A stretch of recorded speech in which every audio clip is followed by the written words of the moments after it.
नमस्कार, मी रेश्मा लोकरे रेसिपीज मध्ये तुमचं स्वागत। मी आज तुमच्यासाठी आमच्या घरची एक साधी सोपी आणि कमी साहित्यात तयार होणारी रेसिपी घेऊन आली आहे। बघा, संध्याकाळच्या वेळी आपल्याला काहीतरी तोंडात टाकायला अशी छोटीशी भूक लागलेली असते। तोंडात टाकायला असं चमचमीत आणि कुरकुरीत असं काहीतरी हवं असतं। म्हणूनच मी आज तुम्हाला आमच्या घरच्या पद्धतीने बनवले जाणारे मसाले शेंगदाणे इथे बनवून दाखवणार आहे।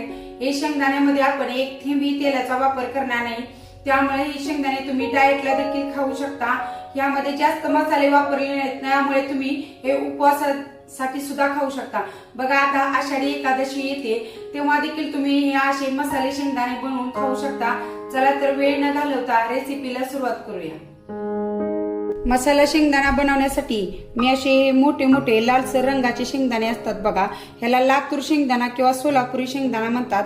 हे मी अर्धा किलो शेंगदाणे घेतलेले आहेत। हे जर तुम्हाला नाही भेटले तर आपले नेहमीचे जे छोटे शेंगदाणे असतात ते घेतले तरी सुद्धा चालतील।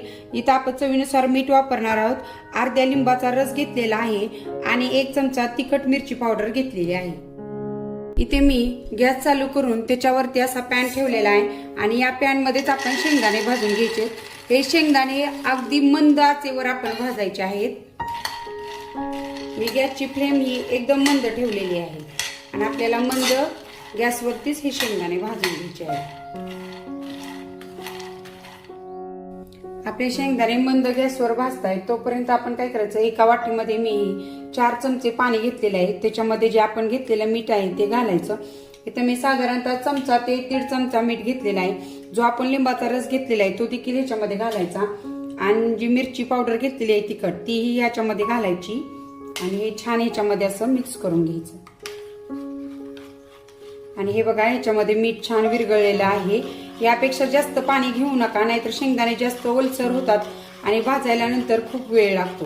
हे आता आपलं मिश्रण तयार झालेलं आहे आणि 20 मिनिटं झालेली आहेत।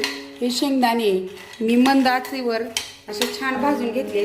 बघा, भाजलेत का हे कसं ओळखायचं, एक शेंगदाणा घ्यायचा आणि त्याची साल काढायची, तर तो थोडासा असा सोनेरी झालेला असतो, सोनेरी थोडासा हलकासा रंग आलेला असतो, तेव्हा ओळखायचं की हे शेंगदाणे आता आपले भाजलेले आहेत। आता याच्यानंतर काय करायचं, गॅस हा पूर्ण सगळे शेंगदाणे तयार होईपर्यंत तुम्ही मंदच ठेवायचा, अजिबात गॅस मोठा करायचा नाही, नाहीतर शेंगदाणे कुरकुरीत होत नाहीत आतून। आणि आता ह्याच्यामध्ये जे आपण पाणी बनवून घेतलेलं आहे तिखट मीठ लिंबाचा रस घालून ते ह्याच्यावरती घालायचं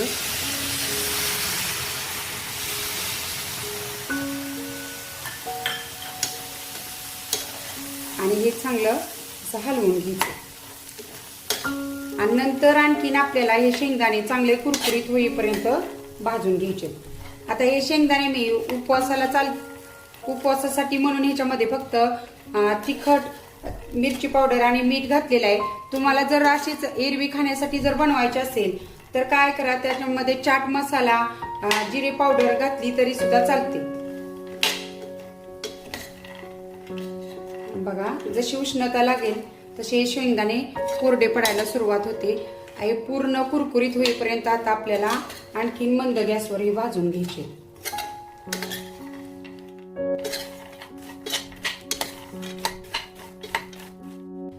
आणि हे बघा, तिखटा मिठाचं पाणी घातल्यानंतर 5 ते 7 मिनिटं मंद गॅसवर छान हे शेंगदाणे मी भाजून कुरकुरीत करून घेतले।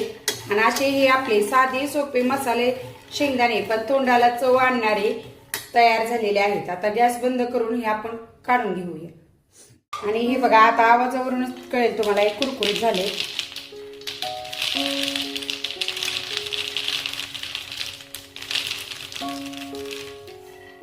आणि हे शेंगदाणे भाजण्यासाठी शक्यतो जाड बुडाची कढई वापरा। असे हे आपले मसाले शेंगदाणे तयार झालेले। आता हे आपण पूर्ण थंड करून घेऊया। आता हे शेंगदाणे आपले पूर्ण थंड झालेत बघा, आणि बघा हे आतून सुद्धा असं छान, याला किती कलर आलाय, एकदम छान, एकदम भट्टीत भाजल्यासारखा, आणि खायला देखील खूप छान लागतात हे शेंगदाणे। आता आषाढी एकादशी येते तेव्हा तुम्ही असे हे उपवासासाठी नक्की असे हे मसाले शेंगदाणे ट्राय करा। एकदम कमी साहित्यात आणि कमी वेळेत म्हणलं तरी तयार होतात। तर कशी वाटली आमच्या घरची ही मसाला शेंगदाण्याची साधी सोपी रेसिपी ते मला कमेंट मध्ये नक्की सांगा। येणाऱ्या आषाढी एकादशीला तुम्ही ही रेसिपी ट्राय करा। सगळ्यांना खूप आवडेल। रेसिपी आवडल्यास रेसिपीला लाईक अँड शेअर करायला विसरू नका आणि अशाच रेसिपीसाठी आपल्या चॅनेलला नक्की सबस्क्राईब करा। पुन्हा भेटूया नवीन एका रेसिपी सोबत। धन्यवाद।